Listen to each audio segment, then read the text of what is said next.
তো হ্যালো বন্ধুরা, আপনাদেরকে স্বাগত অমিত সরকার অফিসিয়াল চ্যানেলে। আজকে আমি মাটন রান্না করে আপনাদেরকে এই মাটন রেসিপিটা শেয়ার করব। আশা করি তোমাদের ভালো লাগবে। তো বেশি দেরি করে না করে শুরু করা যাক। প্রথমে এরকম ধরনের মশলা রেডি করে নেবেন: আলু, রসুন, পেঁয়াজ, টমেটো। আর এখানে মাংসর উপরে মশলাগুলো সব দিয়ে দিব। মশলাগুলো সব আমি উপরে লেখা দিয়ে দিয়েছি, তোমরা সবাই এটা দেখে করে নিও। তো এই সব মশলা দিয়ে মাংসটাকে আমরা প্রথমে ম্যারিনেট করব। ম্যারিনেট করে সুন্দর করে রেখে দেবো। প্রথমে টমেটো দিয়ে দিব। টমেটো দিয়ে এটাকে সুন্দর করে প্রথমে মাখবো এবং টমেটোর পরে রসুনটা দিয়ে দিব। এবং টমেটোর সাথে কিন্তু আরেকটা মশলা মিক্স রয়েছে, আমি সবগুলোই উপরে দিয়ে দেবো এবং ডেসক্রিপশন কমেন্টও দেওয়া থাকবে, কমেন্ট বক্সের মধ্যে তোমরা চেক করে নিও যদি না জানো। তো এগুলা দিয়ে আমরা প্রথমে মাংসটাকে খুব সুন্দর করে ম্যারিনেট করে নেব।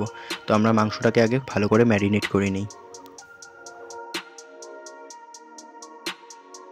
দেখতে পাচ্ছ আমাদের মাংসটা কি সুন্দর ম্যারিনেট করে নিয়েছে এবং কালারটাও খুব সুন্দর এসেছে। তোমরা এরকমভাবে ভালোভাবে চেষ্টা করবে, দেখবে এরকমভাবে হবে এবং খেতে অনেক টেস্টি হবে। যত কষানোটা ভালো হবে আর কি অত টেস্টি হবে খাবারটা। তোমরাও করে দেখবে, ঠিক আছে? তো মাংসটাকে আমরা ভালো করে মেয়ুন করে নেব, ঠিক আছে? তারপরে কড়াইয়ে তেল দিয়ে তেলটা গরম হলে পরে আলুগুলোকে এরকম করে ছেড়ে দেব। ছেড়ে দেওয়া হয়ে গেলে পরে আলুগুলো ততক্ষণ ভেজে নেব যতক্ষণ না আলুগুলো লাল লাল ভাব হয়ে যাচ্ছে। কারণ আলুগুলো লাল লাল ভাব হয়ে গেলে পরে আলুটা মানে সেদ্ধ হালকা হালকা হয়ে যায়। তো আলুটা আমি ভালো করে লাল লাল করে ভেজে নিই।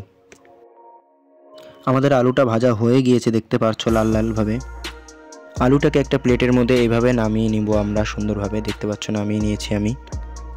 ফোনের স্ক্রিনের উপরে দেওয়া এই মশলাগুলো তোমরা নিয়ে নেবে, ঠিক আছে? তেলটা গরম হয়ে গেলে পরে এখানে আমরা তেজপাতা দিয়ে দিব। তারপরে গোটা এলাচ দিয়ে দিব এখানটাতে। তারপরে এখানে একটু দারচিনি আমরা দিয়ে দেব, ঠিক আছে?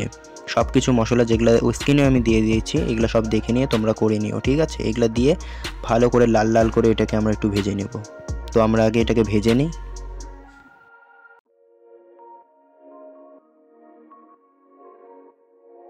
তো বন্ধুরা আমাদের হয়ে গেছে, তো দেখতে পাচ্ছ আমাদের হয়ে গেছে। তারপর এটা হওয়ার পর আমরা এটার মধ্যে পেঁয়াজগুলো দিয়ে দিব, ভালো করে কেটে রাখা পেঁয়াজগুলো দেওয়ার পর এটা পেঁয়াজগুলো ততক্ষণ পর্যন্ত নাড়বো যতক্ষণ পেঁয়াজের রং লাল না হয়ে যায়।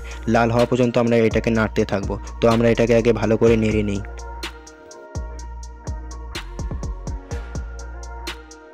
লঙ্কার গুঁড়ো দিয়ে এটাকে আমরা একটু ভালো করে নেড়ে নেব। যখন লাল লাল পেঁয়াজটা হয়ে গেছে তখন এটার মধ্যে একটু লঙ্কার গুঁড়ো তোমরা দিয়ে দিবে, তাহলে এটা মানে আরও একটু টেস্টি হয়। লঙ্কার গুঁড়ো দিলে পরে এটা ঝাল ঝাল ফ্লেভারটা একটু বেশি হয়।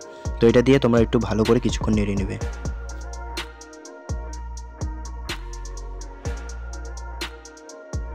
তো দেখতে পাচ্ছ এটার রঙগুলো লাল লাল হয়ে গেছে। এটা লাল লাল হয়ে গেলে এটার উপরে তারপরে আমরা হলুদের গুঁড়ো একটু দিয়ে দেব। হলুদের গুঁড়ো দিয়ে তারপরে এটাকে আরও কিছুক্ষণ এটাকে আমরা নেড়ে নেব। তো আগে আমরা এটাকে কিছুক্ষণ নেড়ে নিই।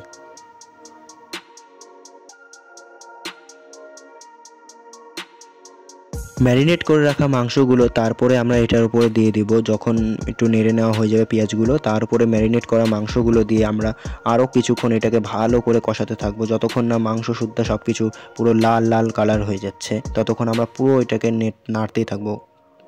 অতক্ষণ পর্যন্ত পুরো নেড়ে নেব আমরা এটাকে। আগে আগে আমরা নেড়ে নিই এটাকে ভালো করে সুন্দর করে। কিছুক্ষণ এটাকে নেড়ে রাখলে পরে তোমরা দেখতে পাবে এরকম লাল কালার, কি সুন্দর একটি মিষ্টি কালার হয়ে গিয়েছে। এটা সব কিছু সিদ্ধ হওয়া শুরু হয়ে গিয়েছে আর কি। এটাকে আমরা 5 বা 10 মিনিটের মতো আরও কিছুক্ষণ এটাকে ভালো করে কষিয়ে নেব, কারণ এটা যত কষাবো অত টেস্ট বাড়বে আর কি।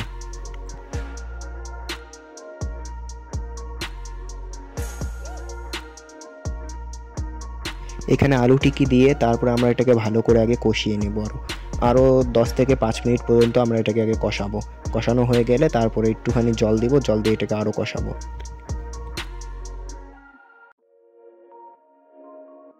তো এরকম তোমরা দেখবে কষানোর পর এরকম কালারটা হয়ে যাবে, সুন্দর একটা মিষ্টি দারুণ একটা কালার হয়ে যাবে এবং সেন্ট বহুদূর পর্যন্ত যাবে। তোমরা একবার ট্রাই করে দেখো, তারপর বুঝতে পারবে। তো এরকম কালার হয়ে যাওয়ার পর এটার মধ্যে আমরা একটু মশলাযুক্ত জল, যেটা ম্যারিনেট করার সময় রেখে দিয়েছিলাম, ওই জলটা এটার উপরে দিয়ে দিব। দিয়ে এটাকে আরও কিছুক্ষণ একটুখানি নেড়ে তারপর এটার উপরে আমরা জল দিব।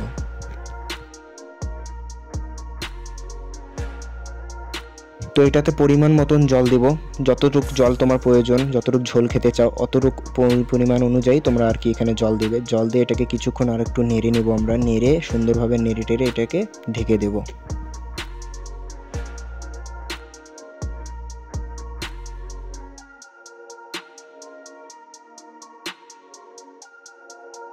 যখন দেখবে এরকম কালার হয়ে গিয়েছে তখন আমরা এটা ঢেকে দেব। ঢেকে দিয়ে এটা 10 থেকে 5 মিনিট পর্যন্ত এটা অনেকক্ষণ পর্যন্ত সিদ্ধ করব। তো ঢাকনাটা আমি খুলে দিলাম। খুলে দেওয়ার পর দেখো কি মিষ্টি কালার বের হয়েছে। তো তোমাদেরকে আরেকটা জরুরি কথা, তোমরা এটার উপরে যে মশলাটা দেয় আর কি গরম মশলা, ওটা বাড়িতে নিজেরাই বানাবে আর কি, কিনা প্যাকেটেরটা দিও না, কারণ ওটা দিলে পরে অত টেস্টি হয় না। তো তোমরা ওটা দিবে, ঠিক আছে? দেওয়া হয়ে যাওয়ার পর এটা কিছুক্ষণ নেড়ে টেড়ে সবাইকে খেতে দিবে, দেখবে সবাই আঙ্গুল চাটতে থাকবে। আর আশা করি তোমাদের এই ভিডিওটা ভালো লাগছে। লাইকের কথা প্রথমে আমি বলিনি, যদি ভালো লেগে থাকে রেসিপিটা তো লাইক কমেন্ট শেয়ারটা করে দেবে। তো আজকের জন্য এতটুকুই, দেখা হচ্ছে নেক্সট ভিডিওতে। Bye bye.